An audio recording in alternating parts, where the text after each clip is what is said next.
At the engagement party, my future SIL snorted, "Don't wear white. You're not exactly pure." Mom kept pouring champagne. Dad winked. I toasted and said nothing. 2 days later, I canceled the venue on my credit card. "Refund to me, not you." The groom's mother texted, "What happened to our date?" The bridal party melted down. Then the event coordinator's lawyer reached out. It's funny how a single sentence can burn down a forest of plans. For me, that sentence wasn't an "I object" at the altar. It was a snide little comment, whispered over the clinking of champagne glasses at my own engagement party. A comment that revealed my entire future in one horrifying, crystal-clear snapshot. And it was the catalyst for the most calculated, satisfying, and life-altering decision I have ever made. But let's back up. Before the explosion, there were tremors. Little seismic shocks you ignore because you're in love. And love, as they say, is blind. Or at least, it makes you really, really good at pretending you can't see the cracks forming right under your feet. My name is Qley, and at 28, I had meticulously built a life I was proud of. I wasn't just surviving, I was thriving. I had a challenging, rewarding career in marketing, a chic little apartment in the city that was my sanctuary, filled with books and plants and art I'd chosen myself. Most importantly, I had a financial independence I'd clawed my way to, one late night and one successful campaign at a time. I was the kind of woman who knew what she wanted. And for the past 3 years, what I'd wanted more than anything was Mark. Mark, my fiancé, was 30. On the surface, he was the entire package. Handsome in that easy, non-threatening way, with a smile that could disarm, and a charm that felt like coming home. When it was just the two of us, in the bubble we'd created, he was my world. He was the man who'd show up at my door with my favorite takeout after a brutal day at work, who'd leave little notes tucked into my coat pocket, who remembered the name of my childhood dog, Patches. In our bubble, we spoke of a future filled with travel, laughter, and a couple of kids who'd have his eyes and my stubborn streak. We were perfect. The problem was, life isn't a bubble, and the moment that bubble was breached by the sharp, manicured nails of his family, Mark's spine seemed to dissolve into mist. He was a conflict avoider of the highest order, a professional rug sweeper, a man who would rather swallow poison than have an uncomfortable conversation. Especially when it came to his older sister, Jessica. Jessica, even now, her name leaves a bitter, metallic taste in my mouth. She was my age, a trust fund baby who turned a vague art history degree into a lifestyle curator gig, which, as far as I could tell, mostly involved spending her parents' money on overpriced furniture and judging everyone else's life choices on Instagram. From the moment Mark introduced us, she'd treated me like a sociological experiment she found deeply fascinating and utterly distasteful. She was the undisputed queen of the backhanded compliment, the grandmaster of the passive-aggressive jab, a sniper who could hit you between the eyes with a seemingly innocent question. I remember one of our first family dinners together at his parents' sprawling, sterile house. I was a bundle of nerves, having spent a week planning an outfit that would scream, sophisticated, but approachable. I settled on a classic, elegant black dress. When I walked in, Jessica's eyes did a slow, deliberate crawl from my shoes to my hair, a flicker of something unreadable in her gaze. A thin, bloodless smile graced her lips. "Oh, Qley, that's a brave choice," she'd said, her voice carrying to her mother Eleanor, who was hovering nearby. "Black is so definitive. It's what you wear when you've given up on making an impression, you know." The air crackled. I felt my smile tighten. Before I could formulate a response, Mark just laughed awkwardly and squeezed my hand under the table, whispering the words that would become his pathetic refrain. "That's just Jess. Don't mind her." Another time, a few months later, she'd cornered me at a family barbecue. "So, Qley, tell me again what you do?" she'd asked, feigning interest. I was excited to talk about a campaign I'd just successfully launched for a major nonprofit client, a project I'd poured my heart and soul into. I was genuinely proud of it. After I finished explaining, she'd tilted her head, a patronizing little moo on her lips. "That's so cute that you have a little office job. It must be nice to have something to keep you busy during the day. I could never. I need a career with substance, something that feeds the soul." She then launched into a breathless monologue about sourcing vintage sconces for a client's powder room. Each time, Mark's defense was the same. "She's just joking. That's just her dry sense of humor. Don't take it so seriously, babe. You know deep down she loves you." Spoiler alert, she did not love me. Deep down, shallow down, or anywhere in between. She saw me as an interloper, a commoner crashing the gates of her blue-blooded family. My own parents, Linda and Tom, weren't much help. They are good, kind people, but they belong to a generation that believes in keeping the peace at all costs, even if the cost is your own dignity. Their mantra was, "Di hoa vi Qley," a Vietnamese saying my mother loved, meaning harmony is precious. When I'd call my mom Linda to vent after a particularly cutting remark from Jessica, her advice was always the same. "Just smile and be the bigger person, honey. You're the one marrying into their family. You have to be flexible. Don't make waves." My dad, Tom, would just pat my shoulder and say, "Don't rock the boat, kiddo. She'll come around."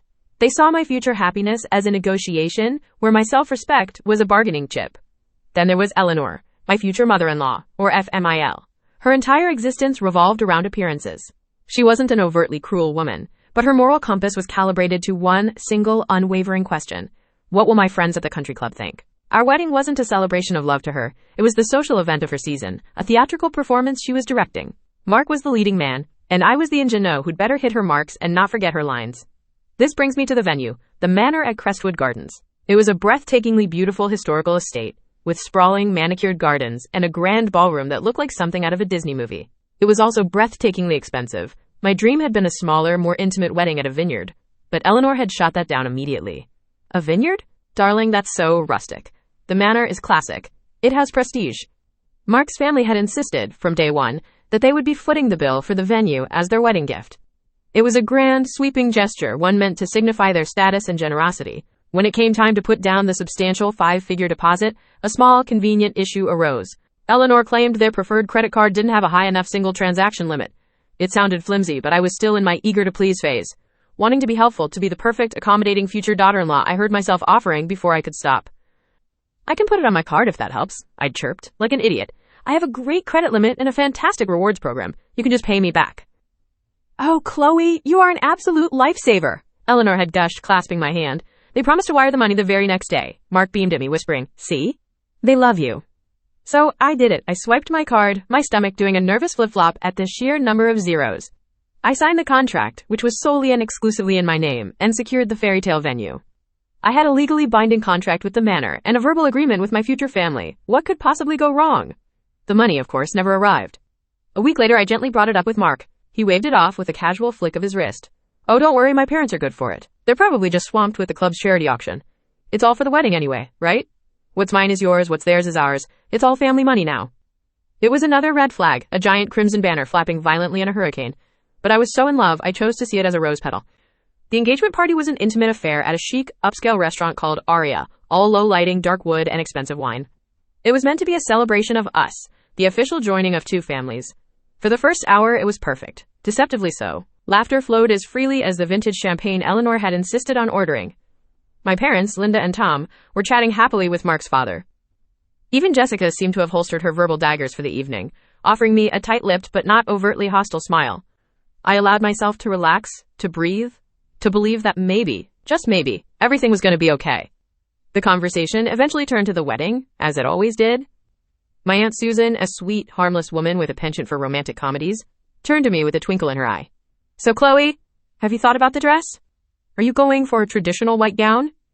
I smiled, feeling a genuine, uncomplicated flutter of excitement. I think so, Aunt Susan. I've always dreamed of wearing a classic white dress. And that's when it happened, the needle scratch that silenced the music. From across the table, Jessica let out a short, sharp snort. It wasn't a laugh, it was a sound of pure, unadulterated derision. She took a slow, theatrical sip of her champagne, her eyes glinting with a cold, reptilian malice over the rim of the glass. Then, in a voice that was deliberately pitched to slice through the convivial chatter and carry across the entire table, she said, "Wear white? Seriously? I mean, let's be real, Qley. You're not exactly pure, are you?" The words hung in the air, thick and poisonous, shimmering like heat haze. Silence. A complete, deafening, soul-crushing silence descended upon the table. Every smile froze and then melted away like wax. Every eye darted, first to Jessica's smug face, then to my stunned one, then down at their plates as if the pattern on the china held the secrets to the universe. It felt like the air had been sucked out of the room, replaced by a thick, unbreathable void. My ears were ringing. I looked around the table, my heart hammering against my ribs like a trapped bird trying to break free. I was looking for a lifeline, for someone, anyone, to throw me a rope in this sudden, icy ocean of humiliation. What I saw will be seared into my memory until the day I die.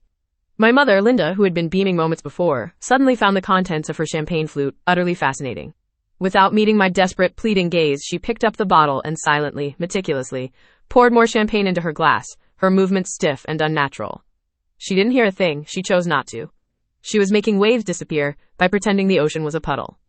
My father, Tom, my dad, who was supposed to be my first and fiercest protector, caught my eye from across the table, and he winked. A quick, almost imperceptible wink.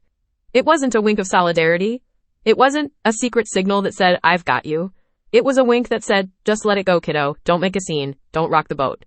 It was a wink of complicity, a tiny betrayal that felt like a physical blow. And Mark, my fiancé, the man who had vowed to love and cherish me, the man who was supposed to be my partner, my defender, my future husband. He let out a choked, nervous laugh, a sound like strangling static. He reached over and patted my hand, his touch feeling clammy and weak, a gesture of appeasement, not support. "All right, guys, Let's keep it light, he said to the table, to no one in particular. He didn't look at his sister. He didn't demand an apology. He didn't defend my honor. He just tried to sweep my shattered heart under the rug. In that single horrifying time-stopping moment, I saw my future. It stretched out before me like a bleak, desolate highway into a permanent winter. A lifetime of being the butt of Jessica's cruel jokes. A lifetime of a mother-in-law who only cared about the optics. A lifetime of my own parents sacrificing my self-respect for the sake of a fragile, illusory peace. And worst of all, a lifetime with a husband who would stand by and watch it all happen, patting my hand and telling me to keep it light. Something inside me snapped. Not in a loud, explosive way. It was a quiet, cold, clean break. The part of me that was willing to bend, to accommodate, to be the bigger person, simply ceased to exist. It turned to ice, then to dust. I picked up my own champagne flute. My hand was perfectly, unnaturally steady. I raised it, a serene, almost beatific smile plastered on my face. Every eye was on me, waiting for the tears, for the outburst. To the future, I said, my voice clear and even, ringing with a finality that only I understood. And I drank every last drop. For the next 48 hours, I was a ghost in my own life. I didn't answer Mark's calls, which went from concerned to annoyed to furious. I let his texts pile up, a digital monument to his cluelessness. Hey, you okay? You were quiet on the way home. Babe, are you mad about what Jess said? You know she didn't mean it. She called me and said she was just teasing. Come on, Qley, don't be like this. It was just a stupid joke. Are you seriously giving me the silent treatment over this? It's childish. He didn't get it. He couldn't get it. He thought I was having a temper tantrum, being overly emotional, a hysterical woman. He couldn't comprehend that his world had already been razed to the ground. He just hadn't seen the smoke yet. My silence wasn't anger. It was the quiet hum of machinery, of gears clicking into place. It was strategy. It was the calm before the storm I was about to unleash. I was waiting, giving him one last infinitesimal chance. A chance for a genuine, heartfelt apology from Jessica, orchestrated and backed by him. A chance for Mark to wake up, to see the precipice he was standing on. The chance never came. All I got were more texts telling me I was overreacting and ruining what should be a happy time. So on the morning of the third day, I woke up with a chilling sense of purpose. I made a pot of strong, black coffee, sat down at my kitchen table with my laptop, and pulled up the PDF of the venue contract. I highlighted the cancellation clause with my cursor. Then I began my counteroffensive. My first call was to the Manor at Crestwood Gardens. A pleasant woman named Sarah, the event coordinator, answered the phone. Good morning, Events at the Manor, Sarah speaking. Hi, Sarah, I said, my voice so calm and professional it surprised even me. I could have been calling to confirm the color of the napkins. My name is Qley. I'm calling regarding the booking for wedding date.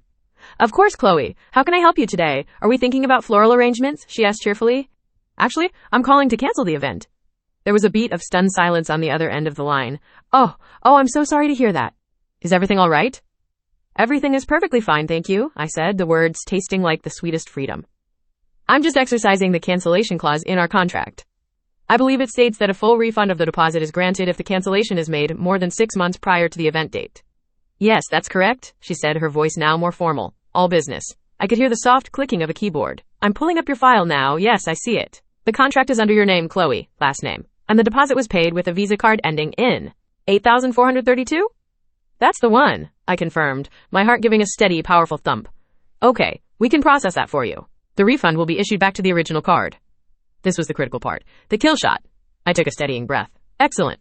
And just to be absolutely clear, Sarah, the refund is to be issued to me, and only me, back to that specific card, not to anyone else. Of course, Sarah said, a hint of confusion in her voice, but her professionalism unwavering. The contract and the payment are in your name. Legally, we can only refund it to you. The funds will be returned to your account within 5 to 7 business days. Thank you, Sarah, I said, a real, genuine smile spreading across my face for the first time in days. You've been very helpful. I hung up the phone and took a long, slow sip of my coffee. The first domino had fallen. The rest would follow. For a few days, there was nothing. A beautiful, peaceful, glorious silence. The refund hit my account exactly 6 days later. Seeing that 5-figure sum, my money, safely back in my possession, was one of the most validating moments of my entire life. I immediately transferred it to my high-yield savings account, which I mentally renamed my Freedom Fund. The quiet, of course, was not to last. The following afternoon, my phone buzzed with a text message from a number I had labeled Eleanor. The message was, in all caps, a hallmark of the technologically challenged and the truly enraged. What happened to our date at the Manor? Sarah just called me to confirm the cancellation. What have you done? I savored the use of our date as if she was the one I was supposed to be marrying. I read the message, took a screenshot for my records, and then blocked her number without a second thought. Within minutes, the real storm hit. The bridesmaids group chat, which included Jessica and a few of her sycophantic friends, absolutely exploded. My phone started vibrating so intensely it nearly danced off the kitchen counter. Jessica, I cannot believe you, you selfish, petty, vindictive bitch. You canceled the wedding venue because of a joke? A joke! You are truly unhinged. Jessica's friend, Ashley, this is insane. Mark is devastated. His whole family is humiliated. You should be ashamed of yourself. Jessica, she did this to hurt us, to embarrass my mother? After everything we were doing for her, welcoming her into our family, the ungrateful, gold-digging C80. My own friends, my true bridesmaids, were texting me privately. My MOH, Maya, holy shit, just saw the group chat, are you okay? Call me right now. I'm on my way over with 2 bottles of Pinot and a shovel. Your call on how we use them. My friend Olivia, don't you dare listen to them. You are a queen. What do you need? I will burn their houses down. Figuratively, probably. I muted the group chat and sent a quick text to my friends. I'm fine. Better than fine. I'll explain everything later, I promise. No arson necessary. The final act of this little drama arrived on my doorstep an hour later in the form of a frantic, red-faced Mark. He didn't knock. He hammered on the door with his fist, the sound echoing through my apartment. I took a deep breath, centered myself, and opened the door. He looked completely unhinged, his hair a mess, his eyes wild and bloodshot. What the hell did you do? He yelled, storming past me into my apartment, my sanctuary. I believe the term is dodging a bullet, I said calmly, closing the door behind him and leaning against it. A bullet? You think this is a joke? You've destroyed everything. You've humiliated my family. My mother is in tears, all because of one stupid comment. This was it, the final showdown. I felt a strange, icy sense of calm settle over me. This wasn't an argument to be won. This was a closing statement. It was never about the comment, Mark, I said, my voice low and steady. It was about what happened after. It was about the silence. It was about the wink from my father. It was about my mother pouring champagne. And most of all, it was about you. You, who did nothing. You, who stood there and let your sister humiliate the woman you claimed you wanted to spend the rest of your life with. He stared at me, dumbfounded. She's my sister! What was I supposed to do, make a huge scene at our engagement party? Yes! I finally shouted, the raw emotion breaking through my composure. You were supposed to make a scene. You were supposed to tell her she was out of line. You were supposed to look at me and say, don't you ever speak to her like that again? You were supposed to have my back. You were supposed to be my partner. But you're not. You are a coward who is more afraid of upsetting his sister than he is of hurting his future wife. I took a deep breath, the words pouring out of me now, a torrent of every ignored red flag, every swallowed insult. That moment showed me my entire life with you. A life of me being told I'm overreacting. A life of me being told to be the bigger person. A life of me swallowing insults to keep the peace. A life where I am completely and utterly alone, even when I'm standing right next to you. I am not marrying a man who won't protect me. And I am certainly not marrying into a family that doesn't respect me. We are done, Mark. It's over. He just stood there, his mouth opening and closing like a fish. The anger had drained from his face, replaced by a pathetic, dawning horror. He finally understood. This wasn't a fight. This wasn't a negotiation. This was a verdict. And the sentence had been carried out. Mark's family, predictably, did not take this lying down. They were wealthy, entitled, and pathologically accustomed to getting their way. They immediately called the manor, demanding that the date be reinstated in their name and that the deposit be transferred to them. They likely spun a tale of a hysterical, unstable fiancé who had gone rogue. They argued that since they had promised to pay for it, it was, by some arcane law of the elite, their money. That's not how contracts work. A week later, an official-looking email landed in my inbox. The subject line read, "Legal correspondence regarding your event at the manor." My heart did a little flip-flop of anxiety. Had they found some loophole? Was I about to be sued? I opened the email. It was from the venue's legal counsel. My stomach clenched as I began to read. "Dear Ms. Qley Anderson," it began. "We are writing to formally confirm the cancellation of your event scheduled, as per your request. We also wish to confirm that the full deposit amount of $20,000 has been successfully refunded to this Visa card number, the original method of payment." So far, so good. But then came the beautiful, glorious, vindicating part. "We feel it is our professional duty to inform you that we have been contacted multiple times by the family of Mr. Mark Anderson, who have demanded the deposit be transferred to their account. They have made several claims regarding the provenance of the funds. However, as the legally binding contract for the event was signed by you and you alone, and the payment was made from a credit card in your name, we are under a strict legal and contractual obligation to refund the funds directly to you. The transaction is complete and final. Any further communication from other parties regarding this matter will be directed to our legal department. We wish you all the best." I read the email 3 times. I printed it out. I wanted to frame it. It was a masterpiece of corporate legalese. A legal shield. They had no claim, no power, no angle. I had won. The fallout with my own family was just as I predicted.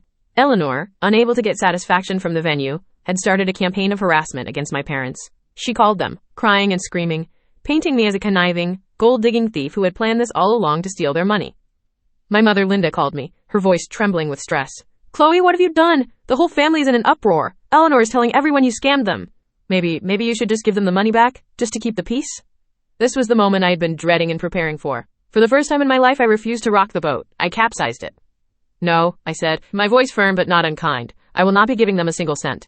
And let me ask you this, Mom. Where was your desire to keep the peace when Jessica called me impure in front of 20 people? Where was Dad's desire for harmony when he winked at me, telling me to just take the abuse? You were both willing to sell my dignity for a quiet dinner. You don't get to ask me to sell my financial independence for your comfort now. I continued, laying it all out, my voice shaking slightly but my resolve like steel. Do you want your daughter to spend her life with a man who lets his family walk all over her? Do you want me to be miserable but quiet, just so you don't have to deal with a few awkward phone calls? Is face more important than my happiness? There was a long, heavy silence on the other end of the line. For the first time, I think my parents truly heard me. It took time, a lot of time, and many difficult conversations, but they eventually came to understand that I hadn't destroyed my future. I had saved myself from it. Jessica, meanwhile, took her war to social media. She wrote vague, dramatic posts about a bride from hell who stole from her loving new family and broke her poor brother's heart. Her friends, the flying monkeys, started messaging me, some with fake sympathy, others with outright hostility. I didn't engage. I just screenshotted, blocked, and deleted. They were mosquitoes buzzing outside a window, annoying, but ultimately powerless. The absolute peak of their audacity, however, was yet to come. It happened on a Tuesday afternoon. I was in the middle of a major presentation when my desk phone rang. It was the receptionist. Hi, Qley, there's a Mark and an older woman here to see you. They don't have an appointment. My blood ran cold.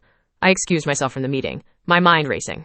I walked out to the lobby, and there they were, standing by the reception desk like a pair of vultures. My colleagues were openly staring. I led them into a small, glass-walled conference room, my face a mask of cold professionalism. Eleanor didn't even bother with pleasantries. She practically stuck her hand out. Give us our money back, she demanded, her voice sharp. It belongs to our family. Mark stood behind her, looking like a scolded child.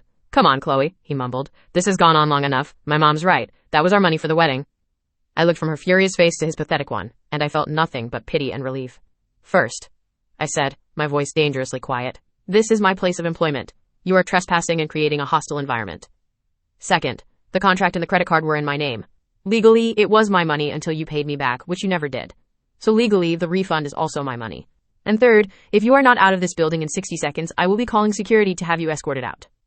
Eleanor's face turned a shade of purple I had never seen before. She opened her mouth to shriek, but then she saw the look in my eyes. She saw I wasn't bluffing. She saw that the quiet, accommodating girl she thought she knew was gone forever. Just then, one of our building's security guards, a large man named Frank, appeared at the conference room door, drawn by the commotion. Checkmate. She grabbed Mark's arm and stormed out without another word. After the office incident, it was finally over. The calls stopped. The messages ceased. The war was won. I blocked the last few remaining numbers and social media profiles. The silence that followed was the sweetest sound I had ever heard. That money, my freedom fund, sat in my bank account. Looking at the number, I didn't see a failed wedding. I saw a second chance. A month later, I used a portion of it to book a solo trip to Italy, a place Mark and I had always talked about going. But I went alone. For 2 weeks, I ate pasta in Rome, drank wine in Florence, hiked between the villages of Cinque Terre, and remembered who I was when I wasn't trying to please everyone else. I was healing. I was celebrating the fact that I had chosen myself. When I got back, I enrolled in a coding boot camp with the rest of the money, a skill I'd always wanted to learn to advance my career. I felt powerful, independent, and more in control of my own life than ever before. I know some people might read this and think I overreacted, that I threw away a whole future over one mean comment. But they're wrong. That comment wasn't the disease. It was the symptom. It was a symptom of a deep-seated lack of respect, a dysfunctional family dynamic, and a relationship built on a crumbling foundation. You can't build a life on a foundation like that. It will inevitably collapse, and it will bury you underneath it. I just decided to get out before the walls came crashing down. I didn't lose a husband. I dodged a bullet, a big, expensive, emotionally draining bullet. And the money I got back? That wasn't theft. That was severance pay for a job. I was so glad I quit.